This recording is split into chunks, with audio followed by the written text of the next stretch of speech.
Trong 30 năm hoạt động tại Việt Nam, điều tự hào của tập đoàn British American Tobacco không chỉ là những con số khổng lồ lên đến hàng ngàn tỷ đồng đóng góp vào ngân sách nhà nước mỗi năm, không phải là bề dày thành tích đạt được, cũng không phải là bao nhiêu dự án phát triển cộng đồng, chương trình cứu trợ thiên tai hay bao nhiêu dự án phòng chống hàng lậu đã tham gia tại thị trường Việt Nam. Điều tự hào to lớn của BAT nằm ở điểm cốt lõi nhất của một doanh nghiệp, đó chính là đội ngũ nhân sự. Cách duy nhất để BAT thu hút nguồn nhân lực chất lượng cao của Việt Nam chính là việc xây dựng một chính sách nhân sự thật hiệu quả. Trong đó, những yếu tố tiên quyết nhất có thể níu chân người lao động luôn được BAT đặt lên hàng đầu trong chương trình tuyển dụng và khai thác nguồn nhân lực trẻ và năng động tại thị trường này. Thì để giữ chân được nhân tài thì có một vài cái điểm mà BAT đang làm rất là tốt. Cái đầu tiên đó là cơ hội nghề nghiệp của nhân viên. Cái thứ hai là cái cơ hội phát triển cá nhân của họ. Rồi cái thứ ba là cái văn hóa công ty.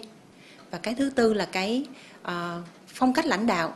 Bởi vì người ta nói là nhiều người ta đầu quân cho một công ty nào đó bởi vì cái người lãnh đạo ở đó họ đang rất là tốt. Hoặc là người ta nghỉ việc một công ty nào đó bởi vì cái người lãnh đạo. Để hiểu rõ hơn về những nỗ lực đào tạo và phát triển một nguồn nhân lực chất lượng tại Việt Nam trong hàng chục năm qua của BAT, chúng tôi mời quý vị cùng đến với cuộc trò chuyện với ông Peter Henrique, Tổng giám đốc BAT khu vực Đông Á, trong chương trình Câu chuyện Kinh doanh ngày hôm nay. Chào mừng quý vị và các bạn đến với chương trình Câu chuyện Kinh doanh trên kênh truyền hình FBNC. Và ngày hôm nay thì chúng tôi rất vinh dự được gặp gỡ với ông Peter Henriquez, là Tổng giám đốc của BAT khu vực Đông Á. Thank you so much. Welcome to the show. Thank you, hon. How's it going? Very well, thank you. Thank you for having It's my pleasure to have you on the show. How is Vietnam treating you so far? I love Vietnam. I've been here 5 years and I've loved every single day of it. My family love it. I love it. The people, the culture are just absolutely fantastic. Okay. I just quit smoking, so I'm sorry I'm not your customer, but I'd love to talk to you more about BAT and the strategies of the company in Vietnam. So first of all, tell me about the strategy in terms of advertising and marketing, because your product is quite controversial and you have some limitation in terms of advertising and marketing. So what are some of the strategy that you apply in the market? You're absolutely correct. Tobacco is a controversial subject, but it's also a legal product in the market.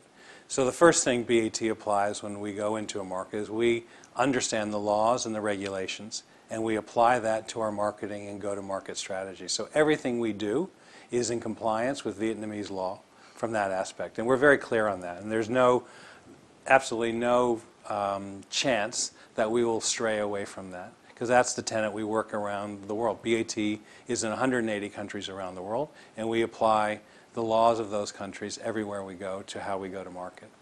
And how does that create an impact on your hiring strategy? How do you attract people to work for the company?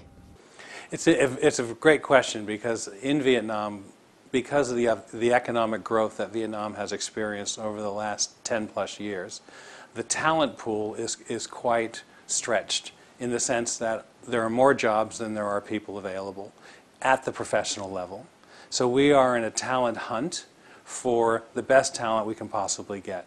At the same time, being able to keep our people, retain our people at work is also of paramount importance.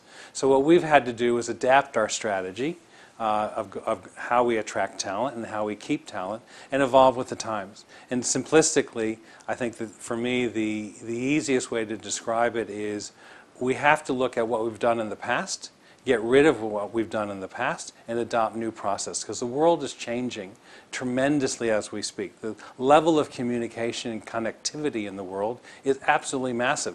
When I first started working, there were no computers. I didn't know I needed an iPhone. I didn't know I needed a Facebook account. YouTube did not exist.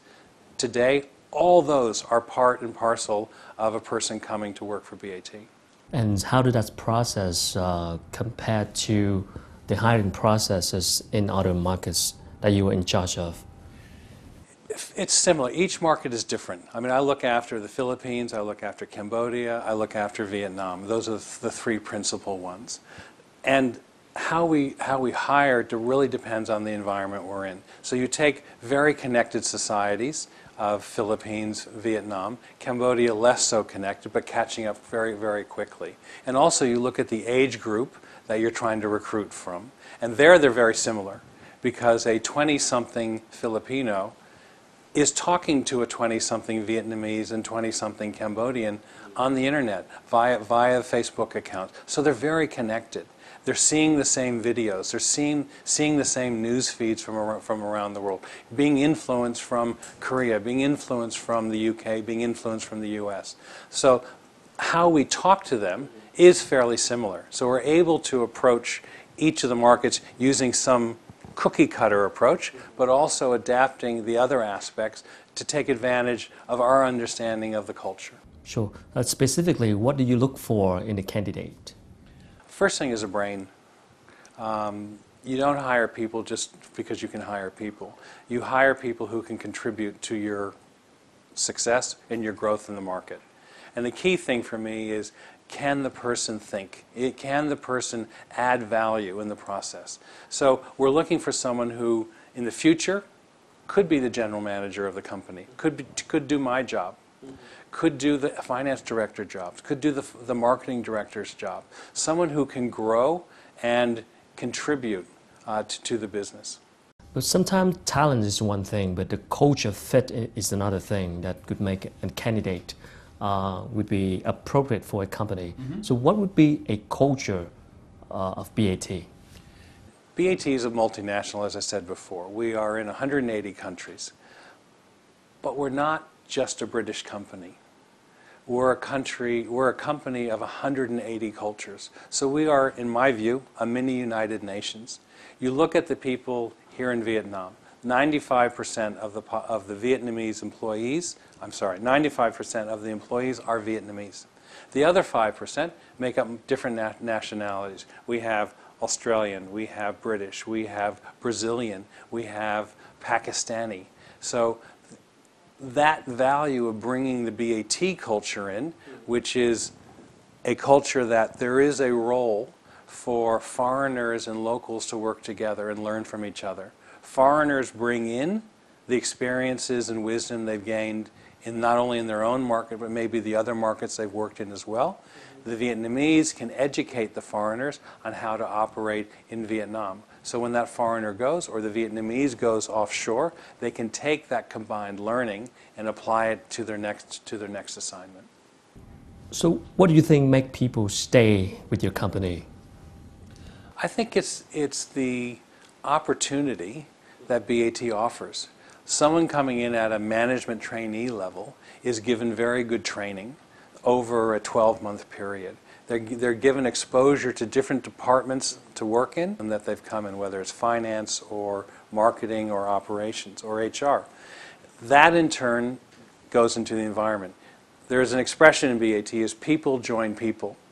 And so it's the people environment. And I think when people come in and stay, what they're staying for is the challenge, the growth, the personal growth opportunities that BAT can provide, and that's through the training, international experiences, and such. As well as, I think it's the energy of the organization. BAT's been in Vietnam 30 years, and we've been very successful during that 30-year period. So we are a big business. We have great opportunities in this market, which we need to leverage and grow from. And I think the people who work for us see that and feel that. Do you hire people directly, or you do it through like a headhunter or a third-party company? As I was saying earlier, I think to me the interesting aspect of hiring has changed. As I said, I started working over 30 years ago, and it was a very different process than it is today. And to be fair, I've been educated by the younger people in the organization that the traditional way of hiring is old school, and it's now time for new school. And new school is, Peter, yes, you have to have an iPhone. Peter, yes, you have to have a Facebook account. Peter, yes, you have to have a LinkedIn account. Because that is how the next generation of employees who are going to run this company in the future, that's how they connect. So we've had to really change over from the traditional send in your CV or go through a headhunter to really using the network, the social media network, to get our message out there and get people to look at us. And I think what we've seen over the last couple of years is tremendous success in that, where our percentage of employees coming in through, call it old school ways, is significantly down. To employees and interviews coming in is much better. Tell me about an experience where you lost a great person in a team, and what kind of lesson have you learned from it? I think I have two examples. One is we lost a person, a senior Vietnamese leader, and she went on to another job, and she'd been with us 10 years. So I think the lesson learned from that one is at a point in time, employment at BAT is not forever. And the point for what she made is she said, look, I still love BAT, and I've had great Vietnam experience, I've had great international experience with BAT, but I want to try something else. I want to do I want to prove myself outside of BAT, because BAT, from her perspective, was a very nurturing business that allowed her to grow and gave her opportunities. Okay. And so for me, that is not a regrettable loss, because I'm happy we were able to provide that experience for her, but at the same time, we got the benefit of 10 years of her development and experience for us. Yeah. Whenever that happened, did you try to retain the person, or? Oh, yeah, absolutely. You have conversations, but at the point in time, hearing what she's saying was basically saying, Peter, no matter what you say, it's now internal in me that it's time for me to try something new. So I'm not going to argue and try to throw things at her and give her opportunities or challenge her on her decision making, because that's counterproductive. This is very much a people-respecting organization. So I have to respect her view. I may not be happy about it because I'm losing a friend or a colleague. I'm not losing a friend, because we still see each other outside of work. And she's still very positive on BAT, and I'm still very positive on her. I mean, she's a great person. And maybe we may get her back. Yeah, you never know. Yeah. Don't burn bridges. We get back after the short break. Thank you so much. Thưa quý vị, vừa rồi là những chia sẻ của ông Peter Henriquez, là tổng giám đốc của BAT khu vực Đông Á, về những góc nhìn liên quan đến cách sử dụng và gìn giữ nhân tài, cũng như là tạo một cái môi trường làm việc hấp dẫn cho các ứng viên. Chúng tôi sẽ còn quay trở lại trong phần tiếp theo. Quý vị có thể xem lại chương trình trên website fbnc.vn.